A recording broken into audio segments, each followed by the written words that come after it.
Hello student, welcome back. आपका Sharma sir हाजिर हैं एक नया क्वेश्चन लेकर।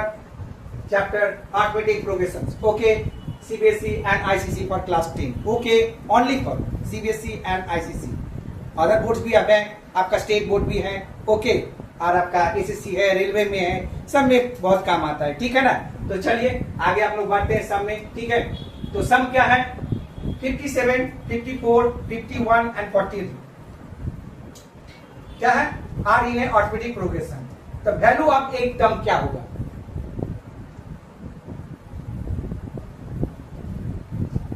ठीक है, तो क्या है वैल्यू ऑफ एक टर्म? तो वैल्यू ऑफ एक टर्म निकालने के लिए क्या करेंगे?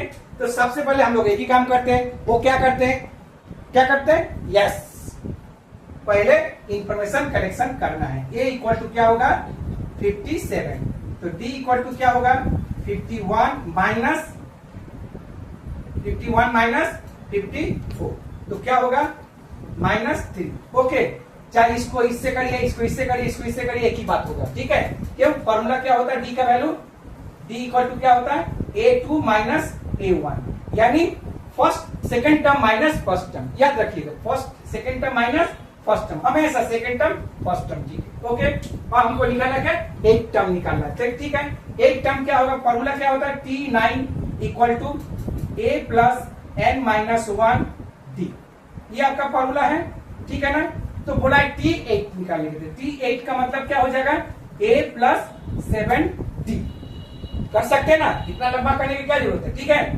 तो क्या होगा? A प्लस 7D, A का वैल्यू क्या है? 57, और 7D 7 इंटू D का वैल्यू -3। तो क्या होगा? 57 माइनस 21, तो क्या होगा? ये 6 होगा, 5 में से 2 गया 36। 36 आंसर आ रहा है? यस, ऑफ कोर्स आ रहा है। तो आपका आंसर हो गया 36। तो option number A is the correct answer, ठीक है। उम्मीद है आपको छोटा सम लेकिन अच्छा है, फॉलो करते। जितना ज्यादा छोटा करिएगा उतना ज्यादा प्रैक्टिस। इसलिए देखिए मैं ज्यादा से ज्यादा आपको प्रैक्टिस करा रहा हूँ एज ए एमसीक्यू के रूप में, ठीक है, ताकि आप लोग प्रैक्टिस कर लो, आप लोग के हाथ खुल जाए, तब बड़ा सम में मजा आएगा करने में, ठीक है ना। क्योंकि इसके बाद 2-3 सम और है, उसके बाद हम लोग बड़ा सम में निकल जाएंगे, ठीक है। आगे करते रहेंगे। तो उम्मीद है आपको अच्छा है लगा। तो अच्छा लगा तो क्या करना है? लाइक एंड सब्सक्राइब जरूर करिए, फॉलो करते रहिए, ताकि आपको इस तरह के सब मिलता रहेगा और आगे आप लोग प्रैक्टिस करते रहिएगा। हम भी आपके साथ जुड़ रहेंगे, आप भी मेरे साथ जुड़ रहिए। Okay student, Radhe Radhe.